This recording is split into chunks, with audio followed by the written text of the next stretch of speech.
And welcome back to the Cox 11 Sports Report with Chris Park. I am Matthew Hatfield. We now check in, Chris, on the Eastern Region Championship games, the girls and the boys. First up in the girls, it's Princess Anne versus Lake Taylor.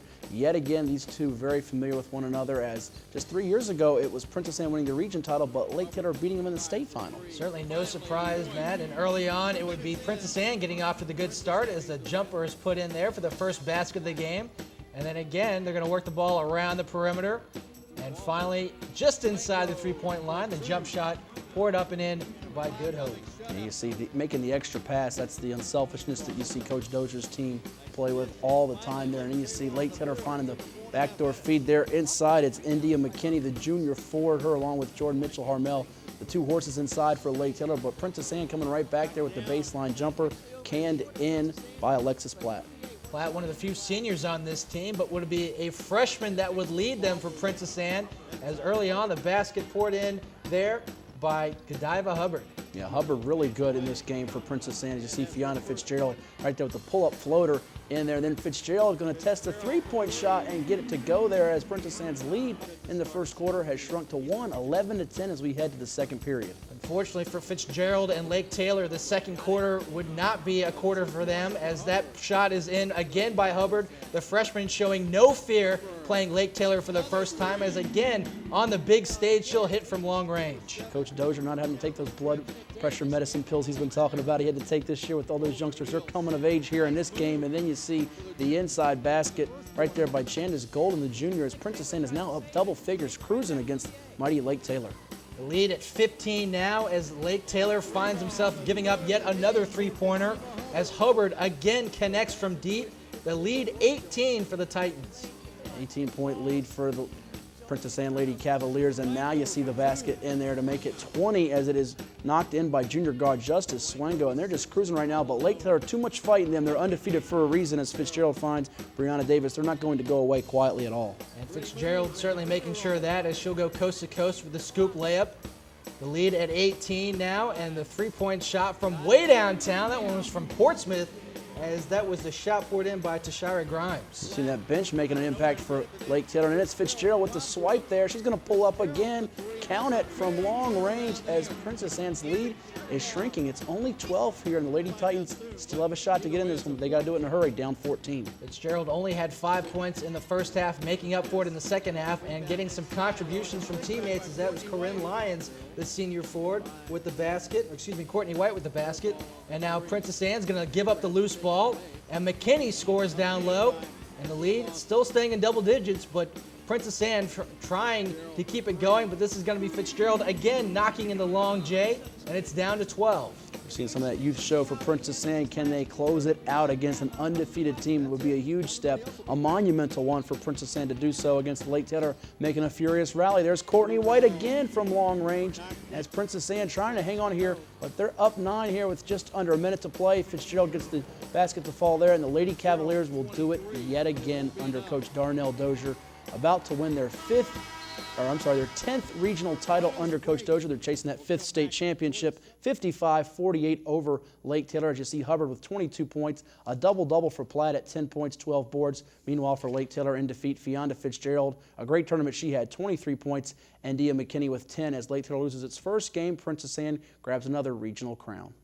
Now in the boys bracket, it's Kecoughtan taking on Great Bridge, and Kecoughtan the prohibitive favorites going into this Eastern Region tournament, and you can see why, as Alexander hits the three-point shot, but it was going to be the dynamic duo for Great Bridge that was going to have to keep them in it, Beeline and Evans, and early on both players getting into the scoring column. And the bank open early on for Evans, as it's Great Bridge in the lead here, 5-3. Then it's Beeline swatting away a shot. He routinely comes up with 5-6 blocks.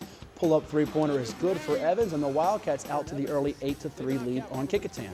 And again from long range, the jumper is up and good. This time it's Madison who hit the key shot against Hampton, and he gets a J there. And now Evans will score again, and Great Bridge all of a sudden up double digits against Kecoughtan. But the Warriors, a very proud team. You knew they were going to come back and fight, and they certainly get a couple of easy baskets there to trim it down to 6. And now Alexander with a two-hand stuff cuts it to 4, and just like that, we've got a ball game again. What an explosive move by Greg Alexander, future East Carolina Pirate. Remember, Kecoughtan was down against Kings Fork early and then battled back, and their subs giving them a lift once again. As Lawrence Williams gets that 2, Great Bridge up 1. They push it back up to 3 as Steve Beeline gets the bucket and the foul. Excellent on that pick and roll as Beeline is the score again for the Warriors. This time it's the senior Williams with the J. And then from long range, again, Kecoughtan scores. Now they've got the lead, but not to be outdone. Great Bridge, again, pounding the glass. Kecoughtan routinely out-rebounded their opponents by a 2-1 margin all year, but you knew Beeline was going to have to come up big. He gets the putback, and then on the defensive end, the block there. He's the human fly swatter. Kecoughtan up 3, though, at the half. They lost in last year's region title game to Hampton, not wanting to lose again. They want to play home in the state quarters as Rajay Bullock with the basket. Great Bridge right back at you, though, as it's Andre Banks finding a cutting Byron Williams for the deuce. Great pass by Banks, and again, down low, Beeline again with the basket and the foul. The lead seesawing back and forth. Great Bridge leading, and the block again leads to an opportunity. Great save effort by Madison. Unfortunately, couldn't keep it in bounds. Fourth quarter, tied at 38. What great action you want to see in an Eastern Region final. This is what you want. The championship game knotted up with 8 minutes to play. Aaron Ferguson with the layup, and then Byron Williams with 2-way in transition as Coach Ivan Thomas very discouraged his team down 4 after having the lead at halftime. And Great Bridge going to add to that lead as it's Marcus Evans coming back from an injury early on with the basket, and then Beeline left alone for 2. The Wildcats up 5 and purring. A big play upcoming in this one as the Great Bridge defense is going to nearly force a turnover from Bullock. He'll go strong to the basket, gets the hoop and the harm. And this play right here as Evans drives, avoids the charge, gets the block and the basket. He'll head to the free throw line. And you see again, if Evans had picked up that charge call, it's a 3-point game. Who knows what would have happened. Evans on the ensuing free throw is going to miss.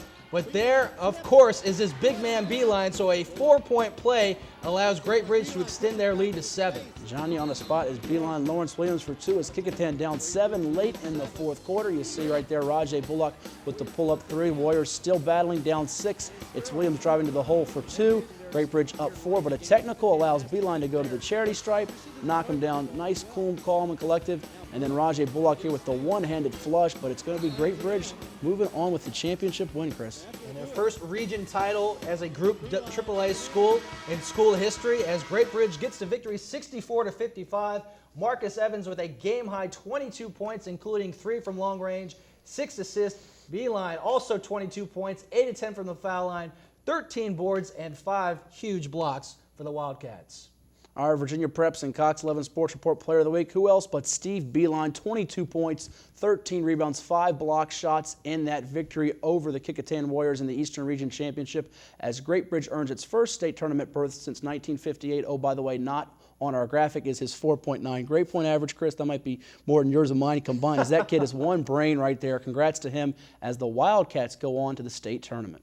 Well, I bet he has some proud parents. And Matt, some great action in the Eastern Region Tournament. Any surprises with the 2 victors between Princess Anne and Great Bridge? Great Bridge getting to this point has got to be a surprise, Chris, because you looked at Hampton and Kecoughtan as the favorites going on for the girls. Woodside was the region champ, but no big surprise. Lake Taylor and Princess Anne, 2 traditional powers moving on.